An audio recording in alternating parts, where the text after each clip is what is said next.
Vamos a hallar las proyecciones diédricas de un cono recto apoyado en un plano oblicuo. Bien, varias observaciones. Si el plano es oblicuo, nada de lo que contenga se verá en verdadera magnitud en ninguna de sus proyecciones. Por otra parte, la altura del cono es perpendicular al plano que contiene a la base. Bueno, pues una recta perpendicular a un plano oblicuo es una recta oblicua. Por lo tanto, la altura tampoco se verá en verdadera magnitud. ¿Qué datos tenemos? El centro de la base, su radio y la altura del cono. Bien, veamos estos datos aquí. Tenemos el plano oblicuo P que contiene a la base y tenemos el punto O perteneciente a este plano P. Está en una recta horizontal R perteneciente a este plano. Bien, la base no la podemos dibujar en verdadera magnitud en ninguna de sus proyecciones. Pues ¿qué tenemos que hacer? Un abatimiento sobre el plano horizontal.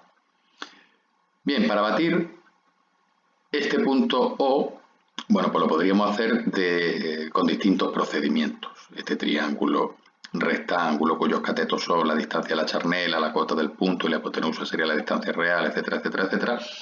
Pero mirad, ya lo tenemos metido en una recta horizontal y además vamos a necesitar 8 puntos más de esa circunferencia, con lo cual lo más rápido es el método de las rectas horizontales. Por lo tanto, si vamos a batir sobre el plano horizontal, pues solamente necesitamos batir este punto V. ¿Por qué? Porque si R es paralela a P, al abatirlo seguirán siendo. ¿Cómo abatíamos V? Pues perpendicular a la charnela, por V minúscula, y la distancia del vértice a la traza V mayúscula, pues la tenemos en verdadera magnitud aquí. Pues por lo tanto, esa se conserva en el abatimiento, esa distancia real. Con lo cual, aquí tenemos V abatida, esa traza V abatida, y por V abatida pasará la traza del plano P' una vez abatida. Y esa traza del plano, ¿por qué la necesitamos? Porque todas las trazas V de todas las rectas que vayamos a dibujar, pues todas las trazas V estarán aquí en el abatimiento. Bien, pues tenemos el centro ya abatido. Evidentemente, una vez que tenemos V, R abatida seguirá siendo paralela a la charnela, como lo era R, y O estará alineado con O minúscula en perpendicular a la charnela. Bien, pues aquí podemos dibujar la circunferencia con el radio que nos han dado, que eran 15 milímetros, y esa circunferencia, como sus proyecciones van a ser elipses, pues tenemos que sacar una serie de puntos. Estos 8 en estos ejes, paralelo y perpendicular a la charnela y a 45 grados. Que aunque parezca que haciendo estas bisectrices vamos a hacer más operaciones de las necesarias, que podríamos coger 8 puntos al azar, realmente esto lo que va a hacer ahorrarnos operaciones a posteriori. Bien, pues estos puntos los tenemos que volver a la proyección horizontal, es decir, tenemos que hacer el abatimiento inverso. Precisamente como lo hemos metido en este tipo de rectas, pues la misma recta horizontal pasa por 7 y 3, la misma recta va a pasar por 8 y 2, la misma recta va a pasar por 4 y 6, es decir, que en una sola recta vamos a tener 2 puntos. Bien, pues todos esos puntos los metemos en rectas horizontales, es decir, rectas paralelas a la charnela. Todas estas rectas tendrán en P' abatida su traza V abatida, pues esto es precisamente lo que vamos a desabatir. V abatida, si es traza horizontal, V minúscula estará en la línea de tierra, en perpendicular a la charnela. Bien, pues por todas estas V minúsculas trazamos las rectas, las proyecciones horizontales, que si eran paralelas a la charnela abatidas, sin abatir, lo seguirán siendo. Bien, pues en todas estas rectas que no vamos a nombrar, porque tanto nombre ya lo único que causarían es más confusión, estas rectas que vamos a nombrar, que no vamos a nombrar, repito, pues todos estos puntos estarán sus proyecciones horizontales en estas rectas. Una observación. Aquí parece que al trazarme estos ejes, el eje 8, 4 me ha salido paralelo a P'. Es mera coincidencia, no tiene absolutamente nada que ver. Este eje cualquiera que me he trazado yo a 45 grados con respecto de tal, pues no tiene nada que ver con la proyección, con la traza vertical del plano, ¿vale? Es decir, esto es mera coincidencia, aunque ahora después volveremos a hablar de este eje. Bien, pues repito, para hallar las proyecciones horizontales de estos puntos, Si 3 está en la recta R abatida, la proyección horizontal 3 estará en la recta R en perpendicular a la charnela. Y una vez que hayamos las proyecciones de esos 8 puntos, esta es la elipse que es la proyección horizontal de esta circunferencia. Como observación, el diámetro 7,3, su longitud es la real. Evidentemente, si está en una recta horizontal, aquí en su proyección horizontal se ve en verdadera magnitud. Ese es el único diámetro que se ve aquí en verdadera magnitud. Bien, nos quedaría ahora hallar la proyección vertical de todos estos puntos.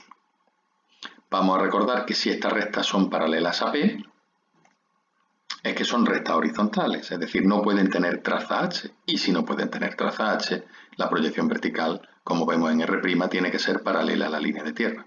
¿Por dónde? Pues precisamente tenemos aquí sus trazas V. V' tendrá que estar en P'.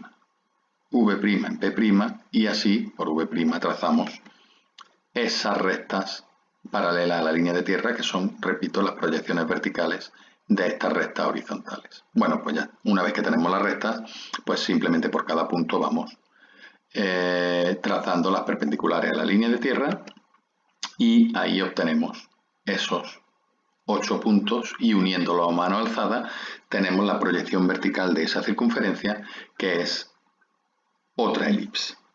Bien, la proyección horizontal es una elipse cuyo eje mayor es 7,3 y cuyo eje menor es el perpendicular a 7,3, en este caso 1,5. La proyección vertical es otra elipse distinta cuyo eje mayor sería la recta frontal que pasa por O', paralela a P'.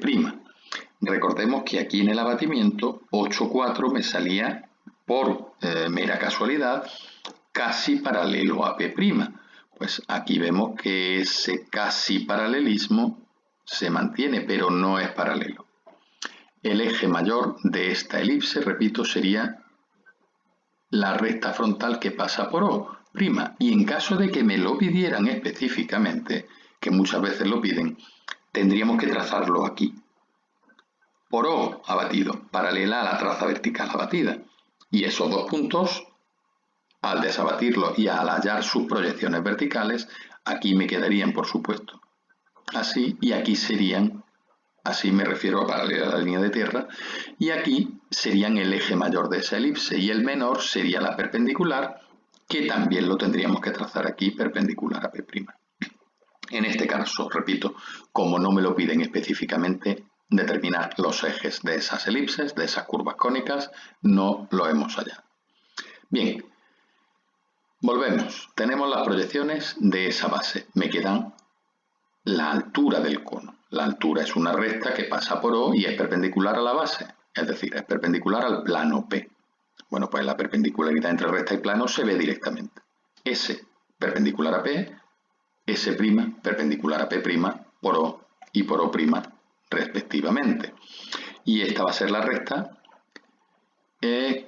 donde estará el vértice de ese cono. Bien, ¿puedo yo dibujar el vértice directamente? Pues no. No, porque esta recta no se ve en verdadera magnitud, es una recta oblicua. Entonces no me puedo llevar la altura ni en S ni en S'. ¿Qué tengo que hacer? Un giro. Un giro hasta transformar esta recta en horizontal o frontal y verla en verdadera magnitud. Vamos a hacer un giro hasta transformarla en frontal, es decir, que S sea paralela a la línea de tierra. Por lo tanto, el eje va a ser un eje vertical, eje imaginario que no hay que dibujar, pero eso sí, lo hacemos pasar por O, para que así solamente tengamos que girar un punto de esa recta. O al girar no cambia, es decir, que O sub 1 va a coincidir con O. Bien, pues para girar esta recta necesito otro punto. ¿Cuál? Un punto cualquiera, X. X en S, X' en S'. Bien, pues el giro lo hacemos aquí abajo hasta que X tenga el mismo alejamiento que O, de modo que esta recta va a ser una recta frontal. Ahora me queda hallar la proyección vertical de ese punto X. Pues la nueva proyección vertical estará alineada con la nueva proyección horizontal. Y recordemos que al hacer un giro de este tipo, la cota de los puntos se mantiene, no cambia. Bien, pues X' girado, X' sub 1, estará alineado con X' en la paralela a la línea de tierra. Porque, repito, la cota del punto no ha cambiado con el giro. Bien, pues esta es la recta S una vez girada. Una observación importante, aquí de nuevo vuelve a aparecer que S' es paralela a P' y no deja de ser otra casualidad, otra coincidencia. Recuerdo que la recta S no tiene nada que ver con este plano. Aunque yo la haya transformado en recta frontal S' paralela a P', no es una recta perteneciente a este plano, es una recta perpendicular que corta el plano en el punto O, ¿vale? Es decir, que esto no es más que mera coincidencia. Una vez que yo halle X' sub 1, por donde tenga que pasar, por allí pasará S' sub 1, esté donde esté, ¿vale? Repito, S' sub 1 no es paralela a P'. Bien, en cualquier caso, es una recta frontal, esto se ve en verdadera magnitud, es decir, a partir de O', yo me llevo la altura real del cono, que eran 50 milímetros. Y este es el vértice de ese cono, pero ojo, en la recta girada. Ahora hay que hallar las proyecciones de ese vértice, pues simplemente tenemos que deshacer el giro. Y deshacer el giro, recordemos que es muy simple, simplemente una paralela a la línea de tierra por V' sub 1. Es decir, si el vértice tiene que estar en la recta S, pues al deshacer el giro, el punto tampoco va a cambiar su cota. Bien, pues V' estará alineado con V' sub 1 en esta paralela a la línea de tierra. Y V, por supuesto, en la recta S, alineado con V'. Bien, pues estas son las proyecciones del vértice. Tenemos la base, tenemos el vértice, pues ya podemos dibujar el cono. Para dibujar el cono, recuerdo que solo se dibujan las dos generatrices extremas. Es decir, que pasarían por V y serían tangentes a esta elipse que es la base. Claro, vamos a hacer unas cuantas aclaraciones aquí. En primer lugar, aquí tendría yo que trazar gráficamente, hallar las rectas tangentes a esta elipse desde este punto exterior V, para lo cual vamos a recordar que necesitábamos, por supuesto, los ejes, los focos, la circunferencia focal, etcétera, etcétera, etcétera, etcétera. Bien, este tipo de ejercicios, como veis, suelen ser muy largos y hacer todo esto tanto aquí como aquí, pues nos supondría mucho más tiempo. Bien, lo vamos a hacer grosso modo teniendo en cuenta que esos puntos de tangencia quedarían ahí muy cerca de los extremos 7, 3 del eje mayor. Y aquí quedarían muy cerca de estos puntos 8', 4', que ya hemos dicho antes que casi coinciden con lo que sería el eje mayor. Pero repito, en teoría habría que hallar gráficamente esas rectas tangentes. Bien, hallándola grosso modo, de manera más o menos aproximada, uniendo con 7 y con 3, pues aquí tenemos estas generatrices extremas. Y en la proyección vertical, pues exactamente igual, uniendo con esos puntos aproximados 8', 4', que repito, casi serían el eje mayor, pues tendríamos esas generatrices extremas. Los puntos de tangencia estarían un poquito más acá, un poquito más acá, un poquito más acá y un poquito más acá. Bien. Nos queda simplemente por determinar qué se ve y qué no se ve de ese cono. Evidentemente el contorno se ve siempre. El contorno aparente se ve siempre. Ahora, lo que me quede por dentro del contorno, pues está por determinar si se ve o no se ve. Bien, pues vamos a centrarnos aquí en la proyección vertical. Este arco 8', 4', ¿se ve o no se ve? Pues simplemente vamos a ver si tiene un mayor alejamiento que el contorno o no. Para ver el alejamiento nos venimos aquí. Pues mirad, 7', 1, 2, 8, 1, 2, 3, es lo que mayor alejamiento tiene de la base. Perdón, el 8, 1, 2, 3, 4 es lo que mayor alejamiento tiene. Por lo tanto, eso se ve. Y 8, 7, 6, 5, 4 es lo que menor alejamiento tiene. Por lo tanto, me lo tapa el cono. Esto quedaría oculto. Bien, en la proyección horizontal, repito, el contorno se ve. Queda por determinar si esto se ve. Ese arco 7, 8, 1, 2, 3. Bien, ese arco, pues para ver si se ve la proyección horizontal tendremos que ver si tiene mayor cota o menor cota que el contorno. ¿Dónde vemos la cota? Aquí arriba. 1 es el punto que menor cota tiene. 1', 8', 2', es decir, esto queda por debajo, por lo tanto aquí no se ve. Y por lo tanto, estas serían las proyecciones de ese cono, con este arco oculto y este arco oculto.